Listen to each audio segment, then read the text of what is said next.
নমস্কার বন্ধুরা, আজকে আবার চলে আসলাম একটা নতুন ভিডিও নিয়ে। তো আজকে কিন্তু আমার কাছে একটা ব্যাড নিউজ আছে, সেটা তোমরা কিন্তু দেখতেই পাবে একটু পরে। এই দেখো, আমার কিন্তু গামলাটা ভেঙে গিয়েছে, আর কিন্তু গামলাতে এক ফোঁটাও জল থাকছে না। দেখো মাটিটা কেমন শুকিয়ে গিয়েছে। এরকম হলে তো আমার পদ্ম গাছটা পুরো শুকিয়েই যাবে। আর আমার গাছের যেন কোনো ক্ষতি না হয়, সেই জন্যে কিন্তু আজকে আমি একটা গামলা কিনতে চলে গেছিলাম। আমি অনেক দোকানেই গেছিলাম, দিয়ে কিন্তু আমি গামলা পাইনি। তারপরে ভাবলাম যদি নার্সারিতে গিয়ে পাই, দিয়ে নার্সারিতে এসেও আমি গামলা পেলাম না। দিয়ে কিছু গাছ চয়েস করতে লাগলাম, কিন্তু নেওয়া আর হলো না, কারণ আজকে কিন্তু কাকুটা একটু বেশি দাম বলছিল। আর দেখো নার্সারিতে এখানে কত সুন্দর পদ্ম গাছ বসিয়েছে। এগুলো কিন্তু বসানো হচ্ছে আগের বছরে, এবছর কিন্তু বসায়নি।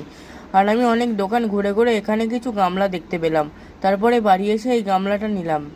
ওই আগের গামলাটা সহ ওই গামলার মধ্যে জল ভরে লাগিয়ে দিলাম। আমি কিন্তু পদ্ম গাছটা তুলিনি, যদি বাই চান্স মরে যায়, কারণ অনেক দিন কষ্ট করে এই গাছটাকে আমি টিকাতে পেরেছি। আর দেখো গাছটা কত সুন্দর লাগছে লাগানোর